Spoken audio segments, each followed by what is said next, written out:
Let's talk about sustainability. The word is everywhere.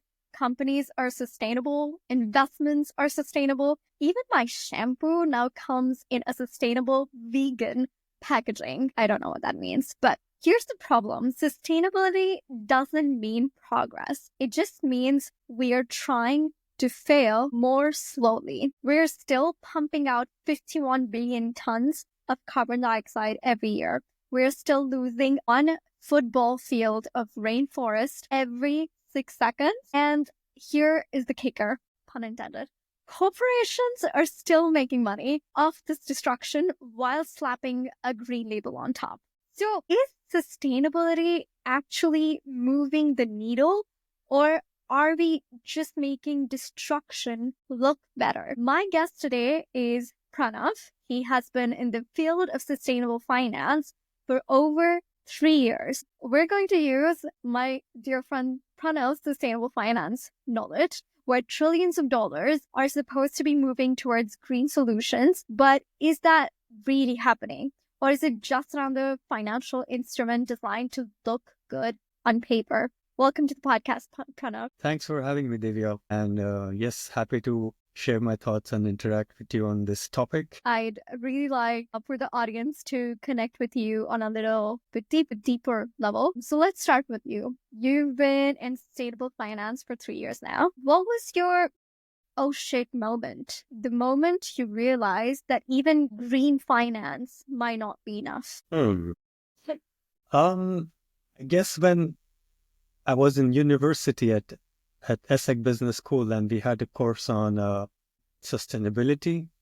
And we were looking at ESG rating of the CAC 40 companies, like large corporates. Then I was seeing like companies are making so much effort on communicating like what they're doing and their practices and all those 500 pages of reporting. They're making so much effort in communicating, collecting data, metrics, and all of that. At the end of the day, what are they actually changing, or what is it actually, is it moving the needle? And I kind of realized that 99% of the effort is more on the communication and trying to like reduce the risk of like reputational risk or regulatory risk rather than actually changing things on the ground. So that's when I was, hey, let's try to, how can I contribute to helping companies move the needle? Right. And this is something I like to do for my audience, because let's assume the audience doesn't really deal in these fields. So maybe together we can try to simplify or actually define what do these terms actually mean, because we're here talking about sustainable finance and putting into context with other things, sustainability.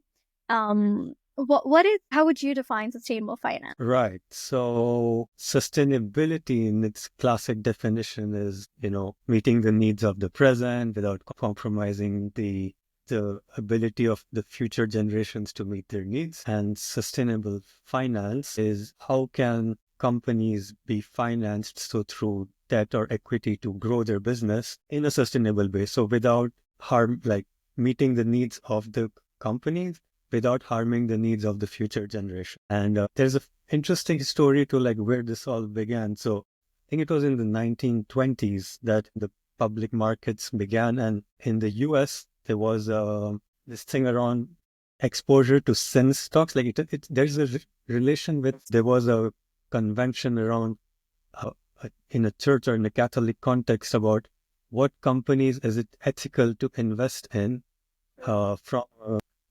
from a Catholic point of view. And then like which industries would it be a sin to invest in? So like, alcohol and gambling and some of those. So it started with, okay, what are the industries that it would be sinful to invest in? And so companies started saying that if we don't have exposure to this, or investors would say like, okay, we will not invest in this industry. So it started with the idea of not investing in sinful industries. From there, it started going into like in the 60s, there was the Vietnam War. And then there was pressure from companies that, hey, you should not be investing in companies which are financing or encouraging the war. So then companies would take positions of, we're not supporting this war. So then there was addition of weapons and war. And gradually it started getting a bigger and bigger, the scope, the depth of the topic started getting more, until you have the whole in the early 2000s, and then the definition of like UN Sustainable Development Goals and Paris Agreement, and now it's become like a mainstream aspect of finance. Okay, cool. We did this really cool thing in the last episode, and I'm just thinking now that you defined this. How would I explain this to his 4.5-year-old son? So, I mean, probably you could explain it like in terms of piggy banks, right? And you have a piggy bank and you want to use your money to buy things. But instead of just spending it on candy, you decided to use it to help the planet and the people.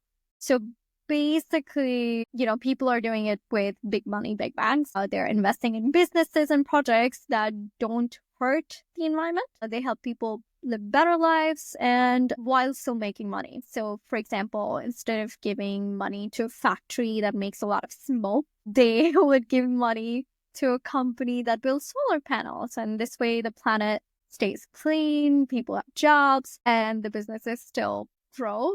I think that's like putting it into context.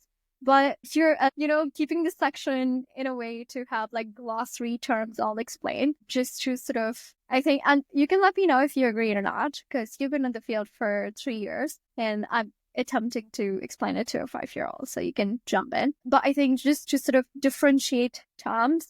So if, for example, traditional economics is like cutting down a forest for profit, sustainable finance is like selectively logging without destroying the ecosystem. And then regenerative finance would be like planting a biodiverse forest to grow stronger, healthier, and more resilient over time while still creating economic value. So this is to sort of have a glossary of context of the conversation before we delve into it. Do you agree? Like, do you like the examples? Sure, that's quite an appropriate one. I'll just maybe just to reformulate, I would say, as you're saying, like business as usual would be I have a cattle ranch, or I have a soya farm. I want to in Brazil, I want to expand my plantation or ranch. I stop the forest, I expand my ranch. So on one side, I'm killing the carbon sink, and on the other side, I'm emitting methane through my activity. Sustainable approach would be that, okay, I will try to keep the forest as far as I can, but I will be logging it so that I can still make some benefit. Sure. But you're still harming biodiversity, you're still harming forests, you're using it as a resource, like in a way. Regenerative would be, how can I build the capacity of the forest to sustain itself, enhance biodiversity, enhance its ability to sustain life. At the same time, I can get some economic value out of preservation and regenerating the forest. And as a secondary benefit, if there are like indigenous people or local communities who have livelihoods dependent on the forest, how can I enhance their lives? And all of this makes business sense because it's enhancing the resilience of the ecosystem, and also, and makes economic value. Yeah, no, that's pretty cool. I like the fact that you mentioned and you included indigenous people into it. Love that addendum to the definition. What I would also like for you to do is to give a little bit of context to this conversation with the kind of work you've already done, with the kind of projects that you've helped your clients invest in, given that you've worked within this field. For example, like given that you work at Indefinite. Yeah, in DeFi Sustainable Finance, it's a boutique strategy consulting firm based in Paris. So essentially, we support asset managers in their sustainability integration and strategy across their activities. So first, let me explain what I mean by asset managers. So if we look at the value chain of finance, like, of course, I won't get into the banking side, like banks deal with debt and loan. And the other side, we have the equity side, so where you have a stake in the company. So you have the whole listed company space, which are like publicly traded companies, but then you also have a whole side of the economy, which is unlisted. So like small, medium companies, startups, which are not publicly traded, but investors, they still need money to grow. So they still need to raise money from either in terms of debt or equity. So they will look at these private equity investors who give them a money to expand, I mean, geographically or acquire more companies. Yeah, and they really hold a company for, let's say, on average 5 years, so that they can sell their stake at a higher valuation. And just if we go higher up the value chain, now where do these private equity companies get their money from? Like, it's sometimes it's their own money, but very often it's money from what they call LPs, so limited partners. So these are bigger institutional investors. It can be a pension fund who manage people's retirement money, or insurance companies who take the premiums and need to invest that money over long term, or it can be high net worth individuals or family offices. And all of their money, like, these guys will dedicate it to, like, give it to a asset manager who will invest the money on their behalf. Coming back to, like, what is the incentive for a private equity investor to actually care about sustainability, right? Like, he can just like, they want to make multiples on their money, so why care about sustainability? So first would be, like, since it's not their money, it's somebody else's money. Other investors, they are answerable to, let's say, if it's a pension fund, they're answerable to the retirees' money. So if the teachers or policemen, they say, hey, we don't want to invest in companies which are financing war, the pension fund has a duty to not invest in that. So they will tell the asset owner to, hey, I'll give you my money, but you have to follow this rule. You cannot invest here, or I want a little bit of exposure to green investments, renewable energy, all of that. So that's one driver. The other is regulation. They are obliged to be transparent about their practices. And also now it's also the companies in which they are investing. Companies will be like, hey, we will not take money from you unless you actually say that you will be aligned with our priorities to grow sustainably. So now, with all that background about what is private equity and why they should care about sustainability. So in my day-to-day, I help investors, if they want to invest in a company, they would like to know what are the sustainability risks that a company faces. So uh, let's say it's a company in which makes disposable gloves and medical equipment. So I'll let you guess, like, what are some risks that the company could face? This is not a rhetorical question, right? Yeah, this. Right. So if it's disposable medical equipment, it would be related to the kind of material you're using within the equipment, the amount of plastics, the amount of chemical substances that are already there, the method in which they're being disposed, the post-disposal, is it being recycled? Is it being sent to landfills? How is it integrating back into our biosphere? Exactly. And then risks of infection, because if it's not disposed of properly, and it's not very unheard of, medical equipment end up infecting the people who are not at risk. Tricky business. Exactly. So now, if we have a project of assessing the sustainability risks and opportunities of a disposable equipment maker, we need to first identify what are the topics that actually matter and what are, like, fluff or immaterial topics to talk about. So there are different frameworks we can look at. There's the SASB framework, so, like, which tells for each industry what are the topics that actually matter. And so, for example, in this context, we know that, okay, water is not a big deal because in making these equipments, or carbon emissions, okay, kind of. But as you rightly said, it's more at the end of the life cycle of these gloves and all, it's the waste that they generate, which is a big issue. And secondly, even more important is the product quality and safety, because it's are the equipment, are they actually helping keep the patient safe, comfortable? Are they helping keep the medical professionals safe and comfortable? Then we get to prioritize what are the issues, and then we look at what are the risks, what is the company doing about it, is it good enough, not, what can it put into place to improve it, and then we prioritize based on difficulty to implement, timelines, economic, and so we analyze the company and then give recommendations on how the company can improve. And then we put it in a 3-year roadmap or 1 year, 3-year roadmap that the company can adopt to enhance its value. Very clear. I'd earlier read through one of the reports from BlackRock, and they mentioned that less than 7% of global ESG investments actually go into things that actively restore the planet, and the rest is mostly risk management, like you mentioned.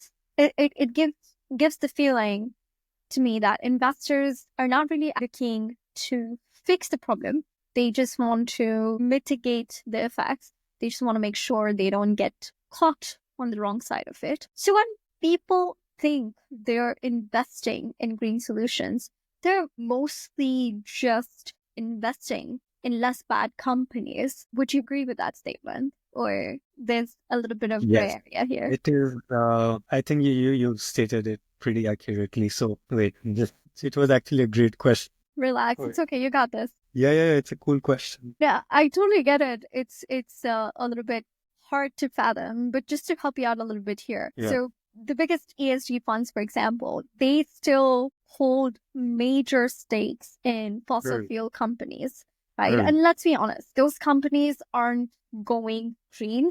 They're just going slightly less dirty. Like a cigarette company switching to light cigarettes and calling it a health initiative. We've established that most green finance is just corporate rebranding at this point of time. Yeah.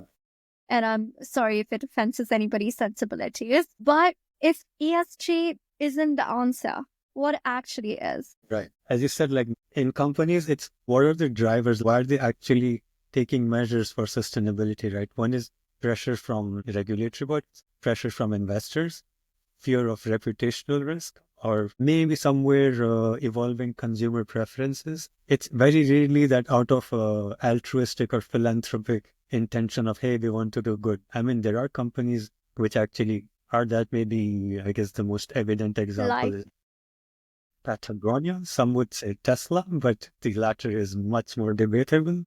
How in the world? I have to look into that reasoning again, but okay. Yeah. So most are driven by external pressures, right? To reduce harm or to reduce risk. And it's very interesting if we see what's happening in the US now, like seeing the tides change in terms of regulatory pressure and the populist movements. Companies are going back on their commitments of climate. For them, the primary incentive or driver to be sustainable is just reduce the risk of reputation or regulation or competition. So most of them, as you're saying, as you said, it's like harm reduction. And it's a pity, but that's how it is. Or it's the example of the Philip Morris, the cigarette company it has among the highest ESG scores in the world, if I'm not mistaken. Wow. Okay. So if on a Bloomberg terminal, if a company investor is like, hey, I want to invest in companies with high ESG scores, I mean, Philip Morris is a great candidate. So it would basically be like, hey, we have killed people with lower emissions. We will continue doing harm, but maybe a little less bad. You're quite right. ESG ratings are often based on relative performance within an industry rather than an absolute international, but like absolute environmental impact. So within the cigarette companies, Philip Morris International ranks high because it invests a lot in, I think, smoke-free alternatives. So that would be e-cigarettes or IQOS. I'm not a smoker myself, but I have looked into it before and I have done, don't kill me for it, but branding initiative for one of the company products. It's a while ago. So the transitioning away from traditional cigarettes causes, or those strong governance policies and worker protections, or that results in the ESG scores that you're talking about. The core product obviously is still harmful, meaning that the ESG score in itself ignores this and is therefore misleading. And it's similar within oil companies, example with Exxon or Shell, do rank high because they do end up investing in carbon capture and storage technologies, renewable energy and efficiency measures, and they have strong corporate governance structures as well. But they're still among the biggest polluters, meaning their ESG scores can definitely seem paradoxical and adds to it. Yeah. There has been a lot of backlash and regulatory scrutiny as well. So, for example, if I remember the date correctly, I think in 2022, Tesla was removed from the S&P ESG index, while Exxon remained on it, sparked criticism from Elon Musk, who called ESG a scam, in a way to sort of support where you're going with this. So, yes, the example of tobacco companies with high ESG ratings, right? So even when we analyze companies in our private equity job, we distinguish the analysis between the impact of the products and services that a company has on the environment and society, then the impact of the company's operations on the environment, on its employees, etc., and then the impact of the supply chain on, again, emissions, resource use, waste, treatment of suppliers, contract workers, risk of, violation of human rights. So it's important when we look at a company, we look at impact of products and services, impact of operations, and supply chain. So a lot of the ESG stuff, or why there's backlash, is a lot of it is based on how companies improve their operations. So, reduce emissions or treatment of employees or diversity initiatives, but it doesn't really look at what is the actual impact of the products and services of the company. Right. So if we look at the example of a tobacco company, as you're saying, even like a cigarette with lower carbon emissions, like no one cares, right? Or a tobacco company which has some diversity initiatives, that's good in itself, but you're still helping kill people. Now, the example of a tobacco company making less harmful products like vapes or nicotine replacements, right? What percentage? Is it like 99% cigarettes and 1% of, substitutes? And is it that the fact that they are making these alternative products, is it somewhere facilitating the survival of their tobacco business? Are there, no alternatives? Is that revenue, or are they using it as a net to say that, hey, we are helping move away from tobacco, but still to keep their business as usual? So that is a classic what sustainable company would be, that we will try to sustain our business as usual while protecting ourselves from the risks and impact. But what would a regenerative or restorative tobacco, like a company in this industry, be like? I don't know. So I think those are very good questions to ask. We'll come back to the regenerative thing you were talking about, but obviously within this specific problem that we raised, and I don't like leaving any problem without suggesting a solution before we move on to like the regenerative topic that we were talking about. Definitely a standardization of ESG criteria is a necessity that like the industry is calling for, that focuses on real world impact, not just corporate disclosures or corporate policies, shifting ESG towards impact investing more, maybe directly fund projects that improve environmental and social outcomes rather than just assessing their corporation policies. Again, it seems like a very likely thing to think about. But while we're moving to the subject you raised, which is basically flipping the scripture, right?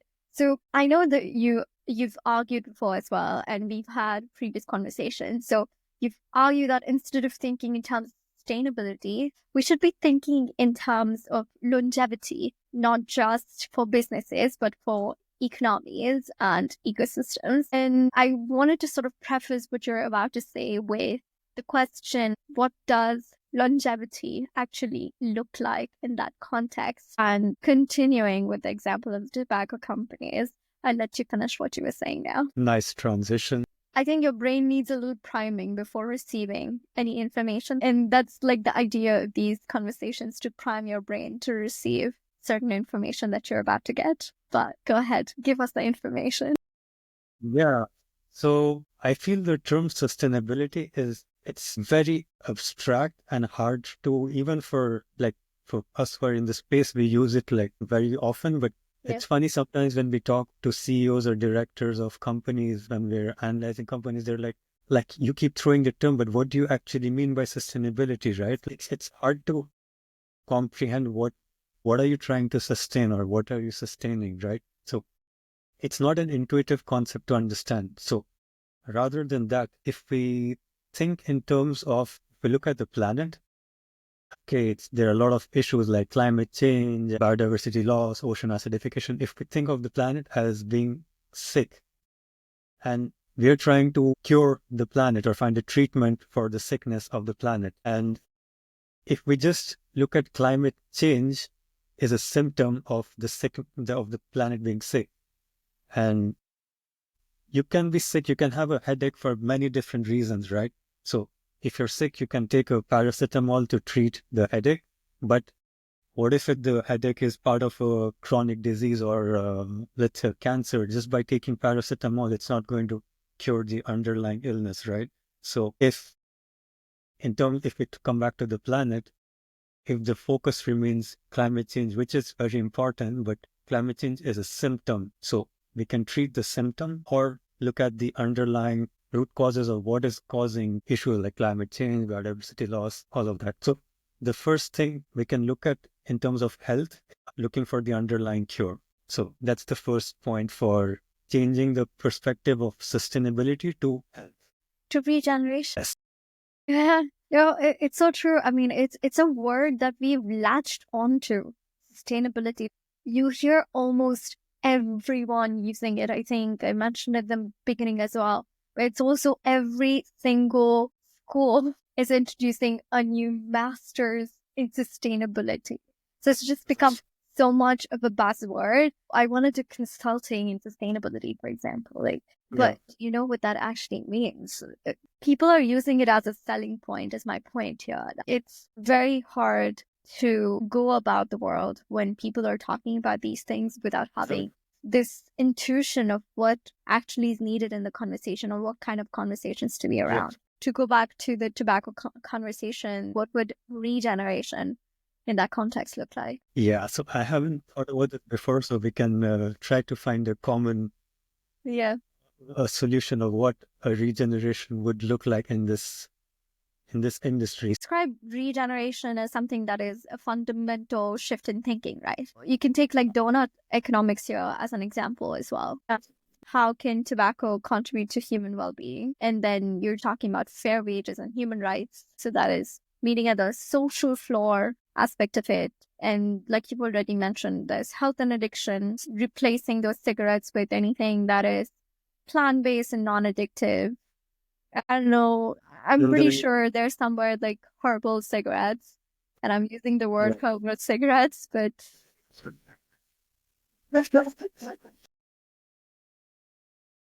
I don't want to promote illegal items here, but anything that sort of supports healthcare and addiction recovery programs instead of those things. So there's, of course, an ecological or economical ceiling as well, but both economical and ecological ceiling if you think about it. Because obviously the current tobacco production exceeds planetary limits because of deforestation, soil depletion, waste pollution. You know, I'm pretty sure cigarette butts have to be number one plastic pollutants in the world, but I'm not sure if that is true. But it feels like it because wherever you look around, especially living in France, all you see is cigarette butts all around you. But I think these are all like important negative externalities of the tobacco industry, like sick pollution, cigarette butts, probably poor farming. Like a lot of this happens in countries with social risks or human rights violations. But I feel if we're talking about this industry, the number one focus should be like reducing the health risk or helping people de-addiction or not get it in the first place. A company focused in, let's say, restoration in this space would be how, let's say, if somebody is trying to quit smoking, what is everything that we can do to help that person quit? Or once they quit, how can we help them restore their health to, lungs and all the different throat issues? How can we help them? And there is a business opportunity there because you have millions of people who are trying to quit or have very few have quit, but how can you use them in that process of de-addiction or post-quitting? And what alternative products or services we can provide to help them.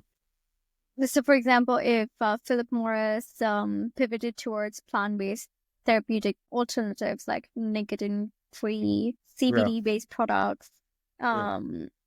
that's one thing. If they sort of funded regenerative wellness products that integrated traditional medicinal herbs to treat lung Sure. concerns, to replace any triggering words here, but like lung concerns or addictive behavior rather than damage. Maybe, I don't know, Yes. invest in biotech innovations that are lab-grown nicotine, for example, or synthetic alternatives that reduce the reliance, because there's a reliance factor within addiction. Sure. That's a good example of how like a tobacco company could move into a regenerative practices is exactly what you said. Like maybe develop products that help in their well-being or like moving away from addiction rather than just reducing the harm. How can you enhance their health and, and still again, it makes good business sense to do that. But there needs to be the commitment or the desire to change things. Yeah, no, I totally see that. Let's do some quick math here. I want to shift to the section of the podcast that I love the most, which is quantifying the real impact. For example, here it would be quantifying the impact of regenerative models. Perhaps maybe we could find something to do together, because I think it's harder to quantify the impact of sustainable finance alone. Something that I read was even 1% of the funds are going towards sustainable finance activities. In that particular areas, it affects 0.5 or 0.6% of carbon dioxide equivalent emissions. But it's harder to put that into context so that it's easier to visualize in terms of the possibility here. So let's start with regenerative agriculture. A carbon sink of forest is 1 hectare versus 1 hectare of mangrove. It's like, I don't know, 20x or something. So we can maybe talk about that. And same for like Sure. corals is like reef restoration. It's a huge impact on marine ecosystems. But regenerative agriculture, I will not have the numbers, but we can. Yeah. I mean, I think with the regenerative agriculture as well, like you mentioned really great examples with coral restoration and restoration in mangroves. I Yeah, think we've discussed that before in one of the episodes. Very cool. But farming in itself overall contributes to 15% of the global carbon dioxide equivalent emissions. Now, from that 15%, if you even use 10% of the global farmlands for regenerative agriculture, that's like saying 230 million tons of carbon dioxide that can be removed per year on a yearly basis. And that's, again, not a small amount. If you move on to, for example, even weathering or scaling circular economy, again, circular economy. And this is by Ellen MacArthur Foundation. It's not it's supported by the proper foundation, but they estimate it could reduce global emissions by 39%. Like that in itself, if that doesn't give you pause, it blows my brain at every level. Like these are the kind of numbers that I do live for. Because mostly when we're talking about numbers here, right, any particular industry that you can in fact change gets limited by 10%. But when you're talking about circular economy and investing in those kinds of initiatives, I think you cover a lot of the industries that contribute to 100% of the pollution. sure. 100% of the emissions in the world. So we're talking about hundreds of millions of tons of carbon removed every year. And that's just reallocating capital towards better systems. But I'd love to hear the examples that you had as well. Yeah, it's good to have that the scales to get an idea of like what is the potential impact. So that's one reason why I love this area of regenerative agriculture, because in addition to being, a carbon sink, like if the soil health is like it has the necessary micro biome, in addition to being a carbon sink, it has so many additional benefits, like the need for watering reduces, so the need for nutrients reduce. Also, the need for pesticides will reduce, so the health risks of pesticides or the overall, like the micronutrients that we need from the soil, that improves. So there's an impact on health, on water, on emissions, on biodiversity. Again, so pesticides can reduce impact insects and pollinators. So all of that. So that's why it's like areas of lever, because the one solution can have so many benefits. And a good example I have in this space is a French company called Olmex, who they want to substitute like these fertilizers, which are like nitrogen-based fertilizers, which are again like polluters and they pollute the air and water, with algae-based solutions. So on one hand, algae fertilizes the soil, and that algae, they grow it in a natural and sustainable way in the ocean. So there is like, you don't need extra water or extra soil to grow that. And that they use it for nourishing the soil. So you're reducing emissions, you're reducing water pollution, and so many multiple benefits. So I think that's one example. And in terms of restoration, there's also what I saw in my hometown in Pondicherry in India. So it's a coastal town in South India with a lot of fishing communities. And it's like any other sea, there's issues of overfishing and water pollution and all of that. So there's some local NGOs came together, to people who were passionate about scuba diving, came together to create artificial reefs, like 3D printed blocks they made too, and went into the sea and dropped some, different structures. Yeah. And literally within 3 to 5 years, that ecosystem, like basically when you have an artificial structure that attracts the algae, then, or the planktons, which attract the smaller fish, which attract the bigger fish, which then attract the predators, and then they help circulate, regulate the whole system. So but imagine, just by putting bricks or like structures, you have helped restore the marine biodiversity of that whole sea. And now that is again helping support the livelihood of the fishermen. So these are like interesting solutions which have like multifold impact. Yeah, I think heard of these kind of projects in other areas in the world as well. I can't remember exactly where, but like somewhere near Spain, I think somewhere near Australia as well. I think they were doing similar projects in Indonesia, Florida as well. Indonesia specifically, I think they've been doing it over past 20 years or so. There's a company called Mars Incorporated, if I remember correctly. Heard it on a podcast where they built like modular hexagonal structures that used to Exactly. rehabilitate damaged reefs.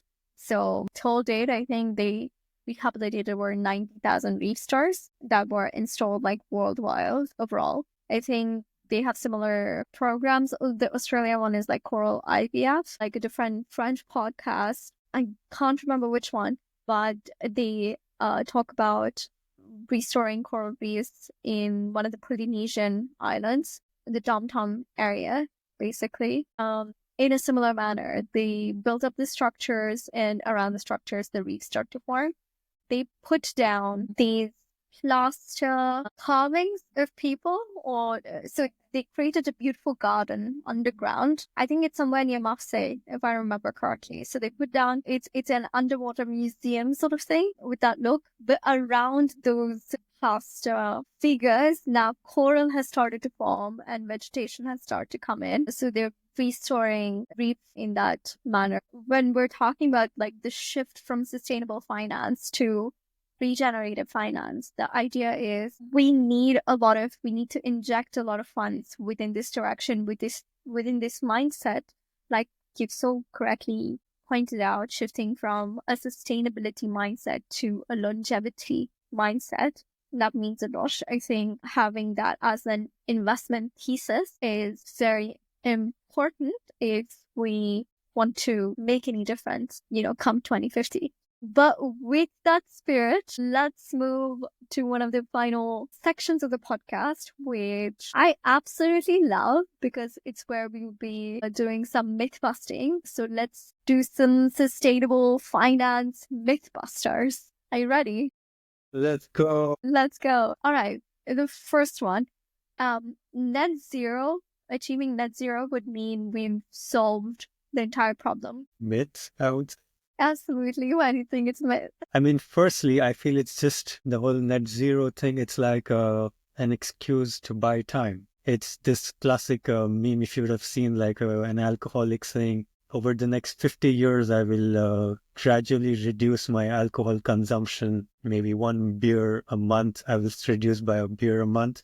And you're just buying time to stop something that you should stop right away, right?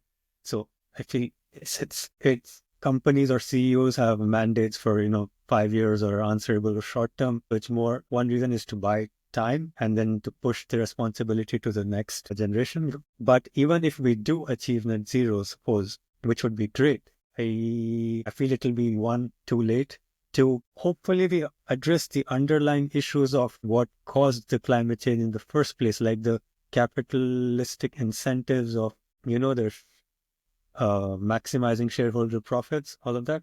Because otherwise, we may solve net zero, but then we will have a water crisis, or we will have a biodiversity crisis, or we'll have a health epidemic, which are all have similar reasons or the root cause. So, yeah, I would say it's a myth that if we achieve net zero, we would have solved all problems. It's like saying, I've stopped gaining weight, but that doesn't mean you're healthy. Achieving net zero, although I would say is an important goal, it's important to have, I would just disagree on that one point. It's very important to have milestones in mind to be able to achieve, especially if someone's, for example, if we continue with the weight analogy, someone's overweight, you can't just say, oh, well, just stop everything right away. It takes a while. Achieving net zero would mean we're not making anything worse, especially if like someone is obese. I agree. It's very important to have this goal and a framework because it gives something concrete to work towards. So that is great. Mm-hmm. But it should also, it's good to have the framework, but I'm not very optimistic in terms of if it will solve all problems and whether it will be too late or not. Right. Since you were talking about capitalism and the way we define capitalism, I love this line. We can keep the economy growing indefinitely. I think, yes, we can keep it growing, but not in the way it is currently done. Huh? So if we continue as business as usual in terms of resource use, extraction, and without addressing negative externalities, we cannot grow indefinitely. Or let's just different. If we grow the economy with the lifestyle of let's say an American in its consumer, sorry for calling up nationalities, but just as an example, then the planet may not be able to sustain it. But if we address our lifestyle patterns, I think the economy can still keep growing indefinitely. Very well and very politically put as well. But to put it slightly non-politically, you're very correct in saying that redefining growth is the first step because right now growth is extract more, sell more, and it should definitely be build regenerative and circular value. And that way, I think if we redefine the economy, it's bound to grow indefinitely. I would agree with that one. Okay. I think I can maybe ask one from you. Do you have a myth you'd like to bust with me? What's your favorite one? We need to think about this. Wait, Uh-huh. can the planet sustain like more than 10 billion? Is there a population limit that the planet can sustain? Like, can the planet sustain 10 billion? Or can human civilization reach, let's say, a population of 100 billion? Well, we're getting to a very dicey area about population.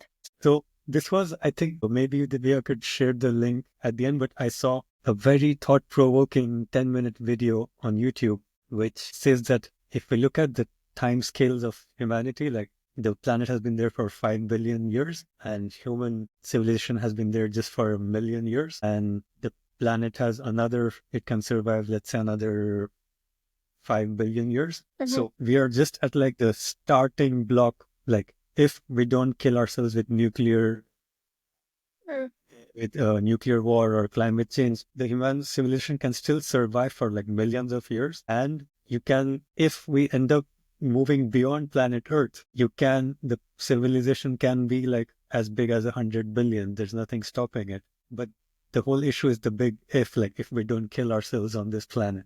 But it's, I just thought it was interesting to even think about those skills. So I'll share the link with you, and it's a thought-provoking one. Okay, I'm going to reserve my judgment about this for the moment. How about one last one? Maybe this is a controversy, maybe this is a myth, not sure. But large corporations using regenerative farming is PR.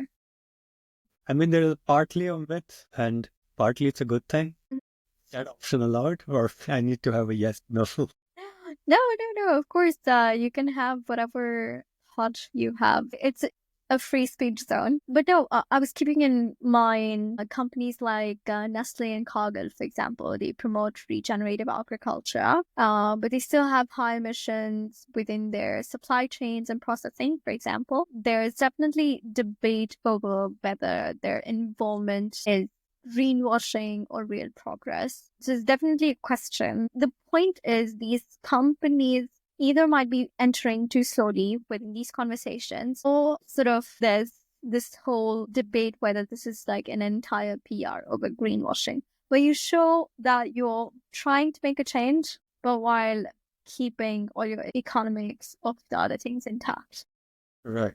So I think it's still the maybe or it's probably leaning on the mid side that big corporations getting into regenerative is a positive sign, because great that they're getting in, but at what scale compared to their business as usual? Is regenerative, is it like just a 1%, or are they actually transforming practices across the spectrum?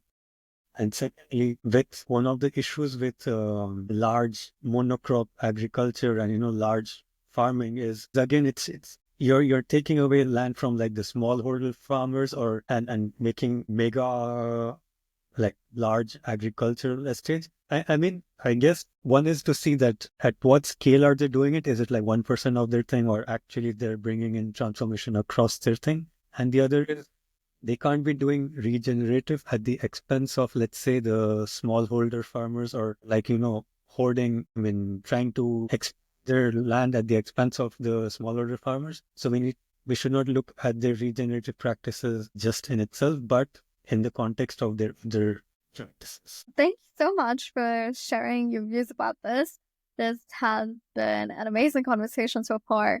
We're reaching almost towards the end of this. To end on a very whimsical note a little bit, if you could change one thing about finance tomorrow, sustainable finance tomorrow, what would it be? Wow. I would try to more promote or advocate for the perspective of looking at things in terms of health of an organization. I feel if people can make it more relatable, the issues, then we can get people to act sooner rather than talk about issues that are going to happen 20 years, 30 years down the line. I think you would agree that I am doing that for that space already, right? Yeah, totally. I think it's very important to create like these spaces for people to share their views, and so we can share ideas and share our learnings from different industries, and yes, try to accelerate change. And thanks for doing your in that.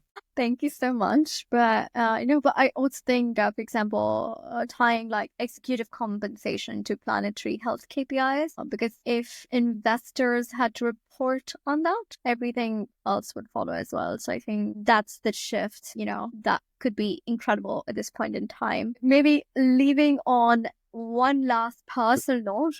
So yeah, in terms of what I would like to change in sustainable finance is what you can do at an individual level. So when you invest your money in retirement funds, actually it's that your retirement money, which pension funds are investing in private equity companies, which are investing in companies which are selling you the products. So just by choosing where you invest your retirement money, you can impact actually the whole financial system. Similarly, by choosing which bank you want to keep your money in, because it's with your deposits that they give out the loans to the fossil fuel company or the regenerative agriculture company. So just by choosing where to deposit, like which bank to use and where to invest your retirement accounts, you can actually make a difference to the financial system.